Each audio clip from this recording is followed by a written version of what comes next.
बिस्मिल्लाह। आज हमारे पास चैप्टर है माइक्रोबायोलॉजी का। ठीक है, चैप्टर नंबर 14 है रफ़ी का। इसमें ना हमें क्या पता होना चाहिए, इसमें हमें ये पता होना चाहिए। पहले तो उसने ये बताता है, एक बात ये बताता है कि डायफेलोबोथ्रियम लेटम क्या होता है, ये क्या कराता है जी, मैगेलोब्लास्टिक एनीमिया कराता है। ठीक है, ये हमें पता होना चाहिए। और एनकाइलोस्टोमा ड्यूडेनिल क्या कराता है, ये माइक्रोसिटिक एनीमिया कराता है। ऊपर इसने ये जो कहानी मारी हुई है ना, ये वाली ऊपर वाली, वो ये बता रहा है कि पेशेंट है, वो पेल लुकिंग है, कॉन्स्टिपेशन है उसे। ठीक है, तो और उसकी अगर पेरिफेरी देखी जाए तो माइक्रोसिटिक हाइपोक्रोमिक एनीमिया कराता है। ठीक है, तो वो क्या होगा, तो वो एनकाइलोस्टोमा ड्यूडेनिल होगा। और ये जो नीचे कहानी मारी हुई है ना ये सारी, उसमें सिर्फ ये बता रहे हैं कि एनकाइलोस्टोमा ड्यूडेनिल का सिनेरियो कैसे आएगा।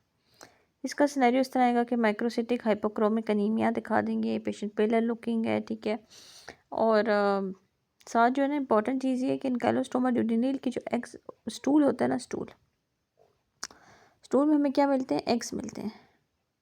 एनकाइलोस्टोमा ड्यूडेनिल के जो स्टूल होता है उसमें हमें एग्स मिलते हैं, जबकि हमें डायफेलोबोथियम लेटम जो है ना उसमें हमें क्या मिलता है, उसमें हमें ओवा मिलते हैं। ठीक है, स्टूल शोज ओवा मिलते हैं हमें। तो मेन डिफरेंस ये हो गया कि जो डायफेलोबोथियम लेटम है मैगेलोब्लास्टिक एनीमिया कराता है। मैगेलोब्लास्टिक एनीमिया में आपको पता है MCV ज़्यादा होता है 100 से। तीसरी चीज़ की जो इसके स्टूल के क्या है, स्टूल में अगर एग्स हैं तो एनकाइलोस्टोमा ड्यूडेनिल, स्टूल में अगर ओवा है, देखो ना, स्टूल में अगर ओवा है तो क्या होगा जी, डायफेलोबोथियम लेटम होगा। यहाँ तक बात क्लियर हो गई। फिर उसके बाद एक उसने इंपॉर्टेंट बात की है, ये MCQ पॉइंट ऑफ व्यू से इंपॉर्टेंट है कि most common site for amoebic ulcer in the gut is. ठीक है, अमीबा जो है अल्सर बनाता है, अल्सर आपको पता है। तो most common site for amoebic ulcer in the gut यानी इंटेस्टाइन में कौन सा है, वो सीकम है। ठीक है, अच्छा जी, अब हमने 3 बीमारियों के बीच में ना डिफरेंस करना है। कौन कौन सी भाई, हाइड्रेटेड लिवर डिजीज़ है, पायोजेनिक लिवर एब्सेस है, और अमीबिक लिवर एब्सेस है। तो 3 होगी, hydrated liver disease, pyogenic liver abscess और अमीबिक लिवर एब्सेस। अच्छा जी, सबसे पहले हमें ये पता होना चाहिए कि जो हाइड्रेटेड लिवर डिजीज़ है वो किससे कॉज होती है। ठीक है, hydrated liver disease it is cause by what. तो हमारे पास सबसे पहले क्या है, हाइड्रेटेड लिवर डिजीज़ है, फिर हमारे पास पायोजेनिक लिवर एब्सेस है, और फिर हमारे पास अमीबिक लिवर एब्सेस है। जो हाइड्रेटेड लिवर डिजीज़ है वो एचिनोकोकस ग्रेन्युलोसिस से कॉज होती है। ठीक है, जबकि pyogenic liver abscess E coli से कॉज होती है, या स्ट्रेप्टोकोकस मलेरियाई से। ये देखिए ना, एक एक को लेकर चलते हैं। 3 बीमारियाँ होंगी, hydrated liver disease, pyogenic liver abscess, और तीसरी होगी जी अमीबिक लिवर एब्सेस। ठीक है, तो हाइड्रेटेड liver disease, causative agent echinococcus granulosus. Pathophysiology, it can affect any organ, किसी भी ऑर्गन को अफेक्ट कर सकता है, लेकिन लिवर जो है most common, followed by lungs. तो इसमें लिवर लंग्स याद रखने हैं।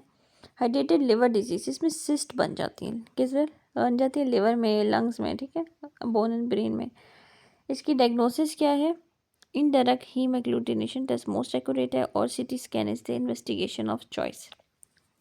तो investigation of choice CT scan, लेकिन indirect haem agglutination test most accurate है।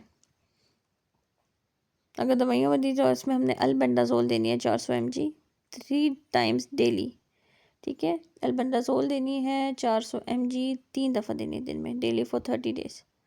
वरना सर्जिकल ट्रीटमेंट में ARCPS का, फिर से सुन लें। हाइड्रेटेड liver disease, causative agent echinococcus granulosus. Pathophysiology में आपके पास बेसिकली सिस्ट बन जाते हैं किधर, लिवर में, alpha liver. Hydrated liver disease, नाम से ही पता चल रहा है सबसे ज़्यादा तो लिवर में होंगे, कितने, 70% या 70-75%। और फिर लंग्स में होंगे, उसके अलावा बोन में हो सकते हैं, ब्रेन में हो सकते हैं। Cyst in the liver, lungs, bone and brain. CT scan investigation of choice, most accurate test is indirect haem agglutination test. और ट्रीटमेंट अल्बेंडाजोल 400 mg 3 दफ़ा दिन में। ठीक है, 30 दिन के लिए। या सर्जिकल ट्रीटमेंट में इसमें ERCP आएगा।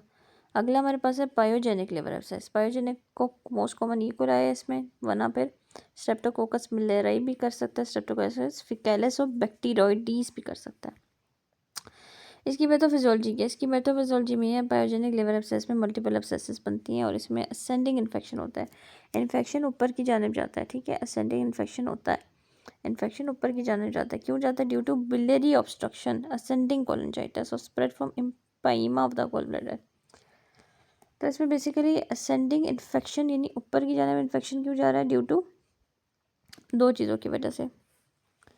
या तो हमारे पास जो है ना असेंडिंग कोलिंजाइटिस हो गया, कोलिंजाइटिस यानी रिलेटेड टू बाइल डक्ट्स,